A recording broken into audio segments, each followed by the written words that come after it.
राम सेतु और गिलहरी की कहानी।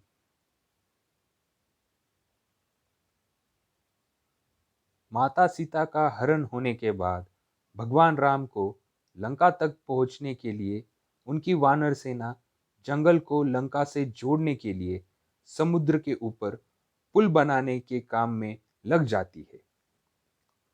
पुल बनाने के लिए पत्थर पर भगवान श्री राम का नाम लिखकर पूरी सेना समुद्र में पत्थर डालती है। भगवान राम का नाम लिखे जाने की वजह से पत्थर समुद्र में डूबने के बजाय तैरने लगते हैं। यह सब देखकर सभी वानर काफी खुश होते हैं और तेजी से पुल बनाने के लिए पत्थर समुद्र में डालने लगते हैं। भगवान राम पुल बनने के लिए अपनी सेना के उत्साह, समर्पण और जुनून को देखकर काफी खुश होते हैं। उस वक्त वहां एक गिलहरी भी थी जो मुंह से कंकड़ उठाकर समुद्र में डाल रही थी। उसे ऐसा बार बार करते हुए एक वानर ने देख लिया। कुछ देर बाद वानर गिलहरी को देखकर मजाक बनाता है। वानर कहता है, हे गिलहरी, तुम इतनी छोटी सी हो, समुद्र से दूर रहो।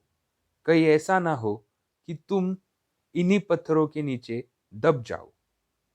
यह सुनकर दूसरे वानर भी गिलहरी का मजाक बनाने लगते हैं। गिलहरी यह सब सुनकर बहुत दुखी हो जाती है। भगवान राम भी दूर से यह सब होता देखते हैं। गिलहरी की नजर जैसे ही भगवान राम पर पड़ती है, वो रोते रोते भगवान राम के समीप पहुंच जाती है। परेशान गिलहरी श्री राम से सभी वानरों की शिकायत करती है। तब भगवान राम खड़े होते हैं और वानर सेना को दिखाते हैं कि गिलहरी ने जिन कंकड़ों को व छोटे पत्थरों को फेंका था, वो कैसे बड़े पत्थरों को एक दूसरे को जोड़ने का काम कर रहे हैं। भगवान राम कहते हैं, अगर गिलहरी इन कंकड़ों को नहीं डालती तो तुम्हारे द्वारा फेंके गए पत्थर इधर उधर बिखर जाते। यह गिलहरी के द्वारा फेंके गए पत्थर ही है जो इन्हें आपस में जोड़े हुए है। पुल बनने के लिए गिलहरी का योगदान भी वानर सेना के सदस्य जैसा ही अमूल्य है। इतना सब कहकर भगवान राम बड़े ही प्यार से गिलहरी को अपने हाथों से उठाते हैं।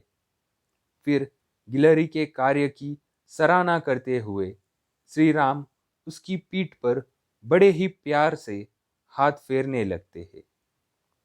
भगवान के हाथ फेरते ही गिलहरी के छोटे से शरीर पर उनकी उंगलियों के निशान बन जाते हैं।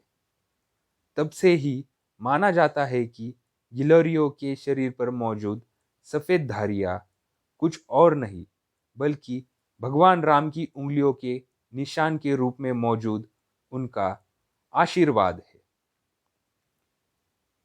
कहानी से हमें यह सीख मिलती है कि दूसरों के कार्य का मजाक नहीं बनाया जाना चाहिए।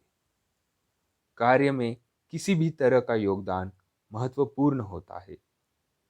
साथ ही दूसरों द्वारा मजाक बनाए जाने के बावजूद आपको आपका आत्मविश्वास नहीं खोना चाहिए। तो दोस्तों, आपको ये कहानी कैसी लगी हमें कमेंट करके ज़रूर बताएं और चैनल को लाइक, शेयर और सब्सक्राइब ज़रूर करें। Thank you. धन्यवाद।